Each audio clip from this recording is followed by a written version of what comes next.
El día de la Santa Cena siempre surgen algunas preguntas. Y generalmente nuestros amigos se preguntan, especialmente los que nos miran por internet, ¿pero qué hacen los cristianos el día de la Cena del Señor? ¿Por qué razón tenemos que reunirnos por lo menos una vez en el trimestre para celebrar este evento tan importante? ¿Por qué es que la Santa Cena tiene tanta relevancia dentro del pueblo cristiano? La semana pasada decíamos que el verdadero triunfo de Jesucristo sobre las tinieblas y el mundo del pecado específicamente fue ¿en dónde? En la cruz del Calvario. Mis amados, Dios quiera que ustedes entiendan bien esto. La verdadera batalla donde se decidió nuestra salvación fue precisamente en la cruz del Calvario. Decíamos también la semana pasada que la cruz del Calvario, la crucifixión de Jesucristo, si se ve desde el punto de vista del mundo, cómo el mundo ve las cosas, ellos llegan a la conclusión de que la crucifixión de Jesús fue una completa derrota. No se justificaba que un hombre de tanta importancia, con tanto poder, tuviese que realizar o morir en esa situación tan difícil. Pero la Biblia dice otra cosa, porque una cosa piensa el mundo y otra cosa es la que Dios piensa. Por eso dice claramente la Biblia, dice el Señor, mis pensamientos no son vuestros pensamientos. Mi manera de ser no es como la de ustedes. El tiempo de Dios es muy diferente al tiempo nuestro. El proceder nuestro, nuestro criterio, todo es totalmente diferente al de Dios. Nosotros podemos juzgar las cosas en la iglesia y podemos hacer miles de cosas, pero Dios lo ve desde otro ángulo. Nosotros miramos las cosas desde el punto de vista limitado y finito que tenemos, mientras que Dios tiene una mente infinita y Dios puede ver más allá de donde nosotros podemos ver.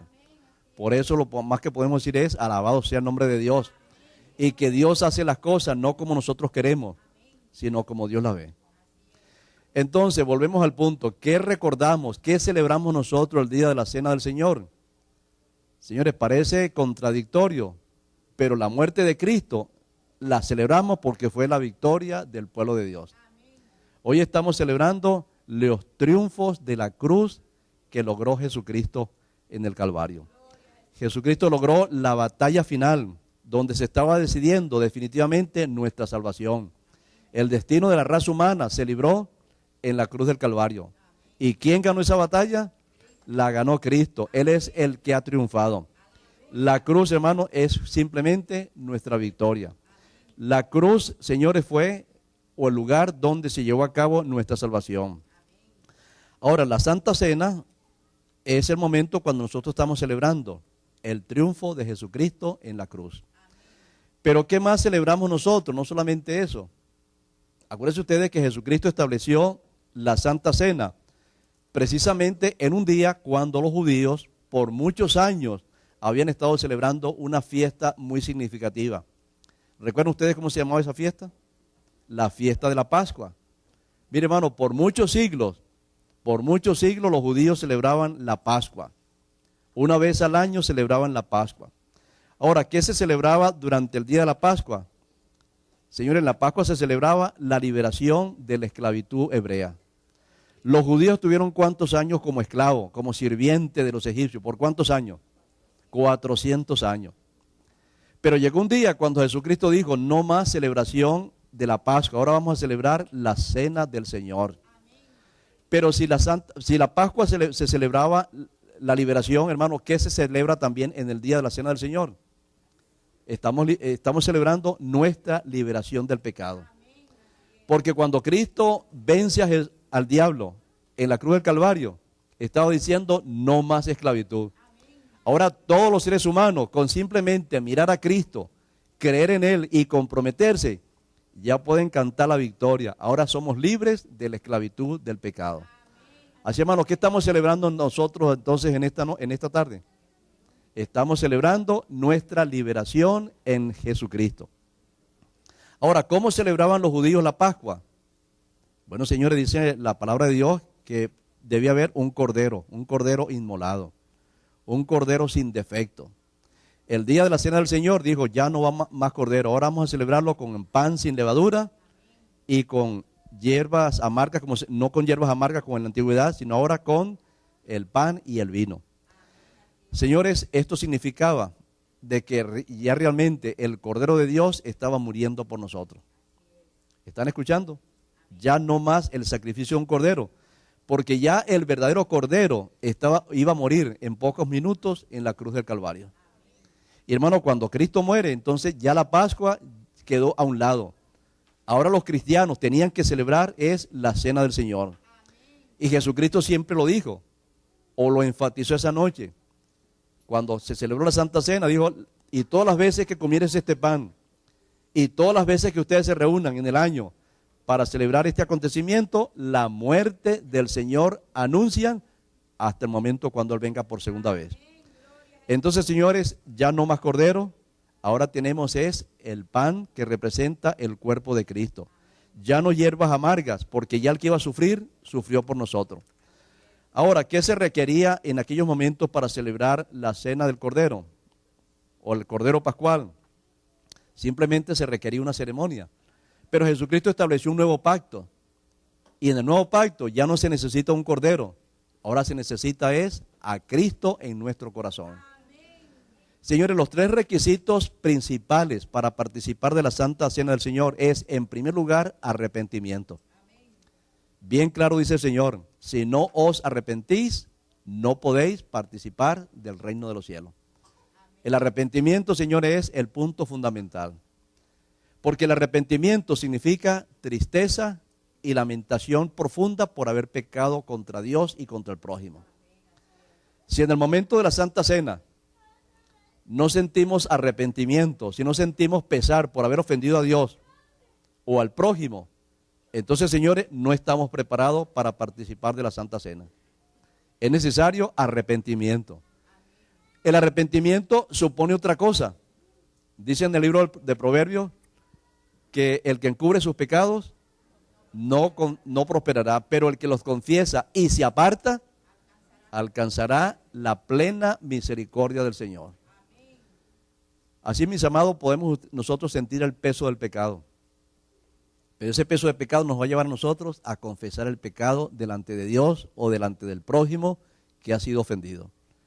Y una vez que sentimos el peso del pecado, ahora el próximo paso es zafarnos del pecado, no seguir cometiendo el mismo pecado. Pero ¿qué podría pasar si a las 2 semanas vuelve a caer en el mismo pecado? Dice el Señor, arrepiéntase otra vez, porque el Señor reconoce nuestra condición, el Señor sabe que somos tierra, que somos polvo.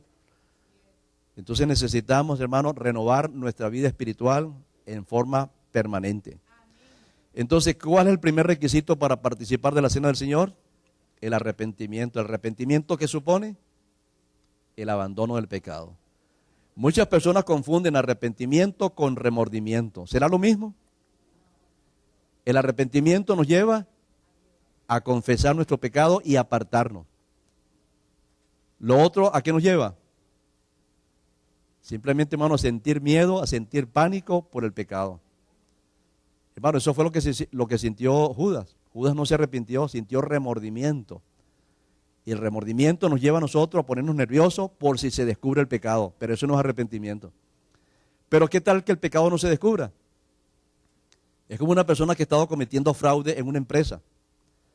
Y entonces se le anuncia que va a haber una auditoría. Pero viene exhaustiva, viene una compañía a hacer una auditoría. ¿Qué hace el que ha estado cometiendo fraude? Se pone nervioso, lo que teme es que lo descubran.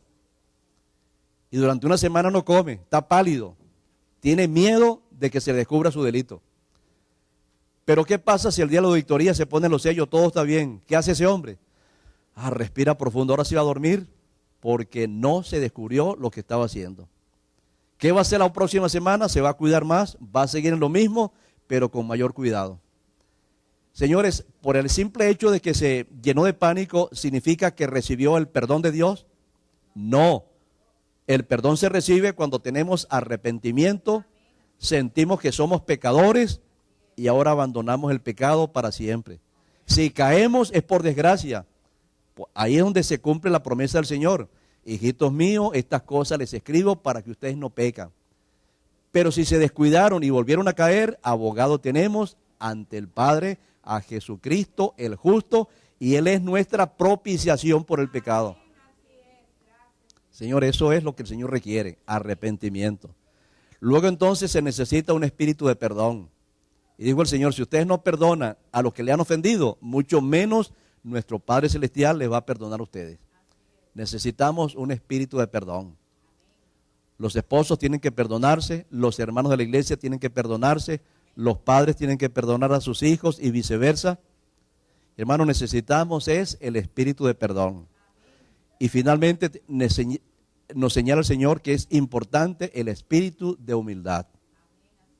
La humildad, hermano, es parte del plan de la salvación.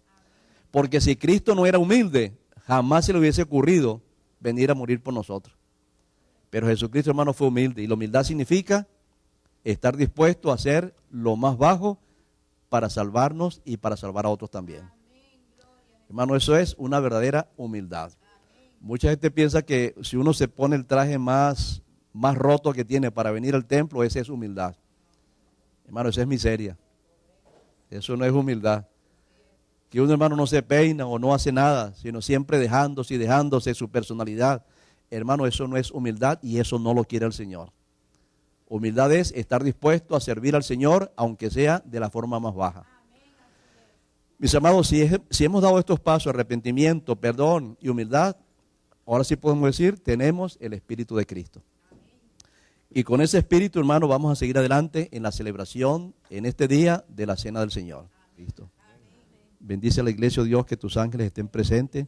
Y si hay alguien, oh Dios, que se siente indigno, que ese Espíritu, Dios, sea llenado, completamente lleno por el Espíritu de Cristo. Señor, no tenemos nada que nos autorice para tomar la Santa Cena. Simplemente estamos confiando en lo que Cristo hizo por nosotros. Y así, oh Dios, en esta mañana no mires nuestros pecados, que son muchos y asquerosos, pero mira más bien a Cristo y su justicia, que es la que nos viste en esta ocasión.